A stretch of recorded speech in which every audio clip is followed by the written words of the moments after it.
Donc les caméras sont voilà. Bonjour à toutes et à tous. Nous sommes sur le salon Business Industrie Lille, première édition de ce salon ici à Lille Grand Palais, ce 29 et 30 mai. Sur ce plateau, pendant 2 jours, j'ai le plaisir d'accueillir et de recevoir des acteurs de l'économie régionale pour évoquer tous les sujets relatifs à l'industrie. J'ai le plaisir d'être aujourd'hui et ce matin en compagnie de Philippe Bourdin, le président de la CCI, la Chambre de commerce et d'industrie Hauts-de-France. Vous êtes également le président de la fédération Norlink. On en reparlera tout à l'heure quand on parlera de logistique. Une première question, Philippe, si je puis me permettre d'aborder le sujet par le grand angle. C'est votre regard, tout simplement, sur la conjoncture aujourd'hui. Comment se porte l'économie régionale, notamment l'économie dans les Hauts-de-France, et plus particulièrement le secteur industriel? Bah, écoutez, l'économie, c'est partagé. D'abord, il y a de l'optimisme, il y a de la conquête. Donc l'économie, elle n'est pas si mauvaise qu'on veut bien le dire, surtout dans l'industrie, mais on y reviendra.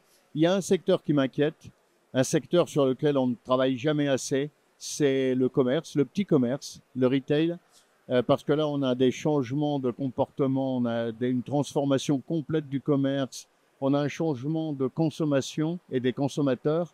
Et là, c'est extrêmement compliqué. Quand on voit les statistiques des tribunaux de commerce, les commerçants souffrent énormément. Et j'avoue être très inquiet là-dessus. Et je pousse mes collaborateurs, je pousse nos équipes à travailler énormément pour le commerce, même si, évidemment, par notre stratégie régionale de l'ensemble des acteurs, nous travaillons beaucoup sur l'industrie. Alors l'industrie précisément, Ah, dans les Hauts-de-France, on a l'impression qu'en ce moment, ça bouge beaucoup. En tout cas, les projets sont là, c'est vrai, quand j'ai les commencé. emplois sont là. Ah ben oui, quand j'ai commencé à être président de la Chambre de commerce, on était une région déshéritée. Quand j'étais dans des réunions nationales, c'était la région un peu déshéritée. Aujourd'hui, c'est En la tout cas, région. elle avait quand même connu Elle de avait graves cette image. difficultés. Elle avait cette image. Maintenant, nous avons l'image de la région qui se bat. Mais très sincèrement, qui se bat et qui est exemplaire parce que l'ensemble des acteurs se battent ensemble pour que cette région réussisse. Et le sujet sur lequel nous réussissons et nous allons réussir, c'est l'industrie, avec les gigafactories, avec l'ensemble des éléments dont on parle beaucoup. Oui, c'était la semaine dernière, c'était l'annonce de Choose France. Vous avez dû être content ce Ah jour-là, parce que ben, oui, les Hauts-de-France étaient à l'honneur. nous sommes souvent à l'honneur, et nous sommes contents, et puis notre stratégie paye.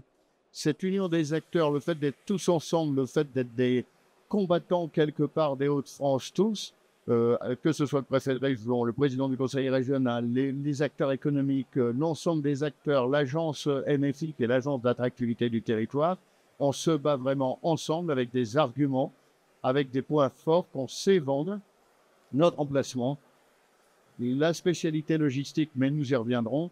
Et puis les gens, la volonté des gens de travailler.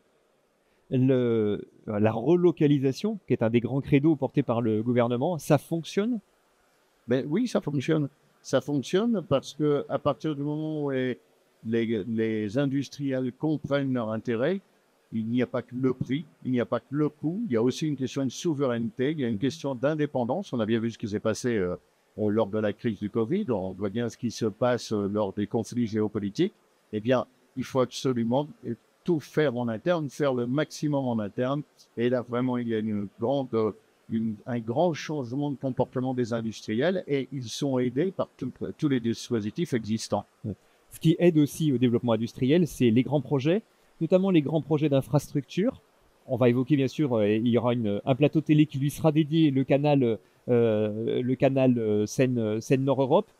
Ça, c'est des éléments qui sont déterminants pour poursuivre et amplifier le développement de l'industrie dans la région. Vous savez, ça, c'est totalement un élément objectif. Quand on rencontre les industriels pour les convaincre de s'installer dans les Hauts-de-France, industriels étrangers comme français, euh, le fait de l'emplacement de la région, le fait logistique, le fait des infrastructures, c'est un élément déterminant. Comment voulez-vous aujourd'hui avoir une entreprise performante sans une supply chain performante, sans des infrastructures performantes? Le canal Seine-Nord en 2030, la population, le monde économique même ne s'approprie pas encore tout à fait le sujet, mais croyez-moi, c'est déjà un produit d'attractivité des Hauts-de-France. Alors l'industrie, ça marche beaucoup mieux. Et il fallait le dire, il fallait le montrer. Ce salon, il est un peu là pour ça. Pourquoi fallait-il tenir ce premier salon Business Industrie ici à Lille Grand Palais? Parce qu'il faut créer un écosystème, une appropriation du fait industriel, et ce salon sert à cela. On sent d'ailleurs que pour une première, il y a vraiment une âme déjà dans ce salon. J'étais un petit peu inquiet. Une première, c'est toujours quelque part de l'entrepreneuriat, et c'est un entrepreneuriat qui réussit déjà bien, et tant mieux, et qui c'est l'âme de notre région. On revient aux fondamentaux. Nous avons une population qui aime l'industrie. Nous avons des formations qui sont propres à l'industrie. Et donc, nous avons tous les éléments pour réussir. Et puis, nous avons, je me répète souvent, mais c'est très important, l'emplacement et les infrastructures. Le canal Seine-Nord, ça va être un argument exceptionnel. De quelle manière la CCI Hauts-de-France que vous présidez, Philippe Bourdin, accompagne-t-elle les entreprises, notamment les entreprises industrielles? Quels sont vos différents terrains de jeu? D'abord, par la motivation de tous. Nos équipes, elles sont ici, extrêmement motivées, extrêmement performantes, proches des industriels. Si elles sont ici, c'est pour travailler avec les industriels. C'est pas pour être ici, c'est pour travailler avec les industriels. On en voit dans tous les stands, on en voit travailler partout. Après, être un acteur, nous sommes un acteur important.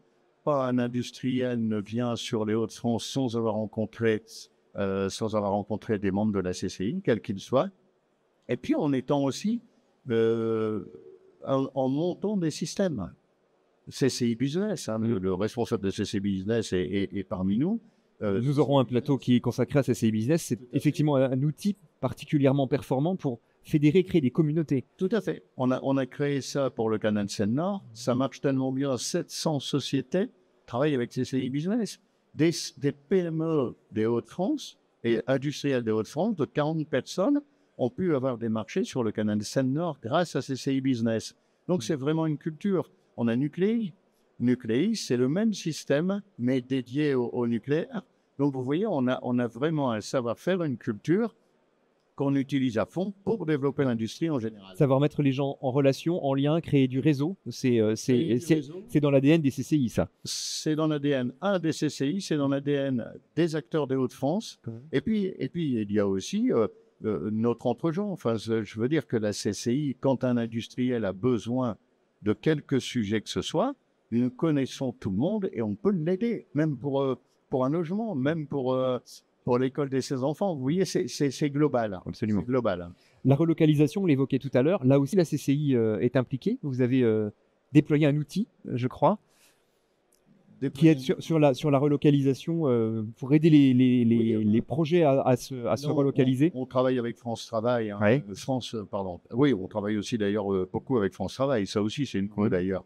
Mais France Relance, pour justement conseiller, aider à financer donc ces relocalisations. Et là aussi, mais vous savez, la CCI, c'est un acteur. Nous avons la chance d'avoir des bonnes équipes, mais ces bonnes équipes font partie d'un écosystème. Et donc, la relocalisation, ça a été le fil rouge, c'est le fil rouge de notre mandature à la CCI, des 5 ans de la CCI. Alors, quand on voit que l'industrie se redéveloppe avec des projets très importants et des centaines de créations d'emplois qui se profilent, des milliers, se profile évidemment immédiatement une autre question, c'est celle de l'emploi, des compétences, de la formation. Alors, comment aujourd'hui on va pouvoir faire face, parce que c'est comme ça que se pose la question maintenant, comment on va pouvoir faire face à ce besoin, à cette demande de main-d'œuvre?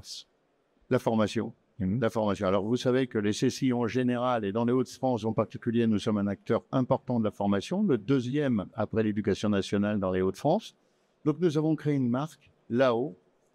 Nous investissons énormément. Tous nos investissements en termes d'immobilier, en termes d'équipement, c'est pour la formation. Nous recrutons des formateurs, donc dédiés à l'industrie. Donc, que ce soit la maintenance, des techniciens, des informaticiens, mais dédiés à l'industrie. Est-ce que le dispositif sera suffisant pour répondre à la demande des entreprises? Est-il déjà suffisant aujourd'hui parce que les besoins sont là et on sait la difficulté de l'entreprise industrielle à recruter aujourd'hui? Non, ce ne sera pas suffisant parce que les défis sont énormes, mais ce sont des défis positifs. Il y a quelques années, on était dans des défis beaucoup plus compliqués. Oui, c'est des problèmes de riches, comme on dit. Pas des problèmes de riches, pas encore, mais essayons. Non, on va réussir si tout le monde s'y met. L'éducation nationale travaille là-dessus aussi. Mais vous savez, à titre d'exemple, à Dunkerque, c'est minimum 25 000 emplois industriels dans les 6 ou 7 ans. C'est considérable. 25 000 emplois industriels. Et dans les usines de Gigafactory, ce sont des techniciens performants, des techniciens de maintenance performants, avec tout un process de fonctionnement qui est très complexe. Donc, la formation est indispensable. Alors, les usines qui arrivent, elles aussi, elles forment en interne. Oui. Et donc, à nous de former, mais ça ne suffira pas. Donc, là aussi, les infrastructures sont importantes parce que il va falloir que les personnes recrutées arrivent de toute la région. Il faut pas se leurrer, arrivent de la métropole. Donc enjeu de mobilité aussi. Enjeu de mobilité. Donc, j'avais une réunion dernièrement avec le directeur de la SNCF. Nous essayons de convaincre la SNCF, pas seulement nous, hein, tout le monde, y compris le président du conseil régional et autres, de créer des lignes voyageurs, Lille, Dunkerque, Dunkerque, Lille, Lille, Dunkerque, de manière à fluidifier. Il ne faut quand même pas échouer parce que nous n'avons pas les moyens de faire les recrutements nécessaires à ce développement. Mais aujourd'hui, c'est vraiment l'enjeu. Et vous avez raison de dire que la question de la mobilité est une question incidente de celle de la formation, celle du logement l'est également. C'est tout un bassin qui doit se mobiliser en vue de cette croissance considérable de l'effectif industriel. Alors tout à fait, hein, tous les promoteurs privés, sociaux sont sur Dunkerque et sur la façade maritime. Ça bosse énormément. Bon, mais il faut des procédures accélérées parce que quand il faut 5 ans pour avoir des permis de conduire, de permis de construire, pardon, on va jamais y arriver. Donc là, il y a vraiment un enjeu. Mais il faut reconnaître que l'État essaie de jouer le jeu au maximum aussi. Et vous regardez sur Dunkerque et sur Malo, il y a des grues partout. Ça se construit partout. Il y a des esquisses de ce qui existera dans quelques années. Ces villes sont complètement en train de changer. Et donc aujourd'hui, l'avenir nous appartient. C'est-à-dire, les entreprises arrivent, les recrutements, il faut les organiser. Les formations, il faut les investir pour les réaliser. Et maintenant, il faut loger toutes ces personnes. Donc, tous les défis arrivent, et puis loger, puis former, et puis créer un cadre de vie agréable. Les enjeux sont considérables. Et on connaît les besoins en compétences, et donc on est capable aujourd'hui de dessiner, de tracer les filières de formation nécessaires pour répondre précisément aux besoins des entreprises. Oui, on travaille beaucoup, et ça, nos acteurs de la CCI sont très actifs là-dessus, de là-haut sont très actifs. On travaille beaucoup avec les industriels. Les industriels connaissent parfaitement leur métier. Ils savent qu'il leur faudra autant de bac plus 2 avec formation adéquate, autant de bac plus 3, autant de bac plus 5, ingénieurs, etc. Donc on a une gestion prévisionnelle qui fonctionne bien. Oui, ouais. Tout à fait. C'est très, très organisé. Alors, il ne faudrait pas qu'on donne l'impression que Dunkerque va accaparer. Voilà, je sais que la CCI a des projets également à Gravelines, à Saint-Omer également. La question, elle est à l'échelle de la région tout entière. Oui, Gravelines, c'est grosso modo Dunkerque. C'est à peu près endroit. Oui, on est en train d'investir dans des centres de formation, donc de techniciens et d'ingénieurs, comme je le disais, donc à Saint-Omer, à Gravelines, en effet, à Valenciennes, à Lille aussi, et une création aussi à Gravelines importante. Il y aura un centre de formation des dirigeants, donc chefs d'entreprise et cadres supérieurs. Parce qu'il faut aussi des chefs d'entreprise, il faut créer tout un écosystème auprès de ces grandes entreprises, autour de la Gigafactory, et il faut pousser les gens dynamiques à créer des entreprises. Et c'est pour ça qu'on les forme d'ores et déjà. Je voudrais qu'on revienne avec vous, Philippe Hourdin, président de la CCI Hauts-de-France, je l'ai dit, mais également président de Norlink, sur les enjeux liés à la logistique, à la supply chain et plus largement à la green industry. Rappelez-nous ce qu'est Norlink pour commencer. Alors Norlink, c'est une association que nous avons montée il y a 5 ou 6 ans, à l'annonce du canal Seine-Nord. Pour se montrer digne de cette arrivée, il fallait qu'on soit tous ensemble. Chacun travaillait en silo à l'époque. Vous savez, ça a beaucoup évolué ces temps derniers. Et l'idée avec le directeur général du port de Dunkerque de l'époque, c'est de monter une association pour travailler tous ensemble, pour faire du lobbying ensemble, pour faire des études ensemble, des études de ce qu'est notre région très exactement. Et des ports, nous sommes arrivés aux ferroviaires, nous sommes arrivés aux logisticiens, nous sommes arrivés aux formateurs. Donc Norlink regroupe tous les spécialistes de la logistique et des infrastructures de la région. Par exemple, SNCF Réseau, VNF, bien sûr la Société du Canal Seine-Nord. Et on travaille donc... Vous voyez comme quoi une infrastructure a vraiment une utilité. c'est qu'on s'est rendu compte là que notre région avait tout pour devenir le premier hub logistique de l'Europe du Nord-Ouest. On ne l'était pas parce que chacun travaillait dans son coin. Maintenant, on réunit tout le monde. Et vous savez, un titre d'exemple, à l'époque, il y avait 110 000 salariés qui travaillaient dans la logistique dans les Hauts-de-France. Maintenant, il y en a 150 000, 148 000 très exactement, qui travaillent dans la logistique dans les Hauts-de-France. Avec l'arrivée du canal Seine-Nord, ça sera encore plus. Et l'ensemble des usines qui arrivent. Donc, c'est vraiment, ça vaut la peine. Et Norlink, aujourd'hui, est un acteur incontournable de la région de France. Alors, quelle est sa valeur ajoutée? Parce que alors, les flux sont là et ils se développent. Les infrastructures sont là et elles se développent également, vous l'avez dit. La valeur ajoutée de Norlink, finalement, dans tous ces enjeux liés à la supply chain? À tous les niveaux, chasser en meute, étudier en meute, parce que être au courant, travailler en meute et former en meute et se réunir. La journée Norlink que l'on fait tous les ans à fin septembre, ça réunit tous les acteurs, absolument tous les acteurs de la logistique et des infrastructures. Et donc, nous formons un écosystème. Et cet écosystème, maintenant, part à l'international. Un exemple, on va à Birmingham dans quelques jours, dans une dizaine de jours. Nous serons au salon de Birmingham. Nous serons à peu près 70 acteurs sur le stand Norlink. Nous aurons un grand stand, 70 acteurs, entreprises privées, etc. Donc, de ce qui s'appelle chasser en meute. Et Norlink, c'est vraiment un état d'esprit, c'est une âme autour de notre volonté de faire de cette région un hub logistique, ce qui sert d'ailleurs à la réindustrialisation. Absolument, il y a une vraie compétence et une vraie spécificité ici autour de la supply chain. Comment se pose-t-on aujourd'hui les questions de logistique et voilà, de chaîne logistique? Les enjeux sont nombreux, notamment l'enjeu environnemental, qui évidemment est important. Comment aujourd'hui aborde-t-on cette question avec les industriels? Alors, il faut reconnaître, voilà, c'est un sujet, il faut reconnaître que la logistique consomme énormément de CO2, à titre d'exemple. Donc, il faut prendre le problème à bras-le-corps. Il faut, dans cette ambition d'être le premier hub logistique ou l'un des premiers hubs logistiques, nous pouvons être le premier hub logistique de la green logistique de la région du Nord-Ouest. Donc, à partir du moment où on investit tous en fonction, que ce soit les acteurs publics, que ce soit les ports. Par exemple, les ports, le port de Dunkerque, le port de Lille investit énormément sur la green logistique, sur le vert, sur le fait de consommer moins de CO2. Eh bien, les logisticiens s'en emparent aussi, les transporteurs s'en emparent aussi, et ça devient une donnée. Puis nous avons REV 3, REV 3 qui est un... Oui, on n'en a pas parlé, c'est l'alliance de l'écologie et de l'économie dans cette région. Et donc, tous les acteurs se l'approprient. Et on gagne chaque année en termes de consommation de CO2. Nous sommes de plus en plus vertueux. La question, elle est technique, technologique ou comportementale de votre point de vue? Les trois. D'abord, moi je dirais le plus important, c'est comportemental.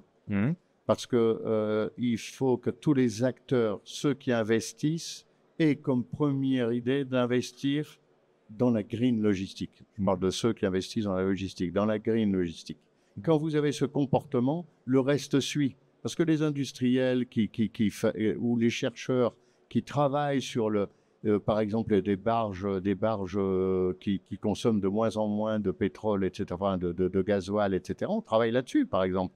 Eh bien, ils sont motivés puisqu'ils savent que de toute façon, le comportement des acteurs des Hauts-de-France, ça suivra ce fil rouge. C'est un véritable fil rouge. Est-ce qu'aujourd'hui, on a les arguments, alors infrastructure, coût notamment, pour parler d'intermodalité, de multimodalité aux opérateurs économiques? Est-ce qu'aujourd'hui, la logistique multimodale, qui est une des clés pour décarboner le transport, est suffisamment séduisante et attractive? C'est notre sujet. Il faut investir dans des infrastructures qui permettent la multimodalité. Par exemple, au port de Lille, le directeur du port de Lille, je sais qu'il est parmi nous, le directeur du port de Lille a développé le ferroviaire, donc la multimodalité sur le port de Lille. Donc, il faut investir. Et puis, deux, il faut un comportement des logisticiens. Il faut qu'ils aient envie. Mais c'est lent. Pourquoi c'est lent? Parce que vous avez ce qu'on appelle les ruptures de charge. Vous êtes sur une barge, vos marchandises vont sur un train et après sur un camion. Tout ça, c'est ce qu'on appelle des ruptures de charge. Ça a un coût. Et évidemment, en ce moment, dans une période où la concurrence bat son plein, où il y a une raréfaction de l'argent considérable, il y a une étude sur les coûts. Donc, on n'a pas la progression là-dessus, mais c'est global, c'est général. sur la multimodalité qu'on devra avoir, mais c'est inéluctable. Moi, je suis là-dessus convaincu que ça se fera naturellement, parce que ça va être obligatoire pour des comportements vertueux. Vertueux. En termes de développement durable. Oui, bien entendu. C'est un argument qui va peser de plus en plus de votre point de vue. C'est sûr. Ouais. C'est sûr, et de toute façon, la législation s'en mêlera de plus en plus. Donc oui, c'est inéluctable. Le canal Seine-Nord va aussi être un argument supplémentaire, puisque forcément, ça va changer les flux, le système des flux dans notre région. Les entreprises sont donc invitées à changer, en tout cas à envisager de changer, à étudier le changement. Au moins, on en discute, au moins on travaille, on les invite, c'est sûr, mais au moins on y travaille. Et au moins, il y a des débats, mais des débats très constructifs avec l'ensemble des acteurs. Et des offres de services, une réalité qui permet de... On revient à la CCI, on revient à l'ensemble des acteurs, on revient à Norlink, et puis éventuellement même des aides, etc. S'ils rentrent dans le système REF 3, le conseil régional peut aider. Donc on trouve toujours des solutions, si vous voulez. Ouais. Mon propos était de réélargir la discussion alors que notre échange approche de sa fin. Les entreprises sont invitées à changer, je le disais, ou à réfléchir au changement. À évoluer. Elles sont confrontées quand même à un sacré paquet de transitions. On parle de la transition écologique et énergétique, ça c'est un vrai sujet. La transition numérique, la transition digitale, la transition humaine aussi, parce que les générations qui arrivent fonctionnent assez différemment des précédentes. Ça fait beaucoup pour les entreprises industrielles. Quel est votre regard à la fois de président de CCI et de chef d'entreprise? Oui, moi je suis industriel. C'est à la fois la difficulté, la beauté de ce métier, d'être entrepreneur et d'être industriel. Vous devez affronter des dizaines de défis positifs, défis beaucoup plus compliqués, défis que vous ne comprenez pas vous-même. Le pire ennemi d'un décideur, c'est lui-même. S'il ne comprend pas et qu'il ne veut pas comprendre, l'entité qui le dirige est foutue.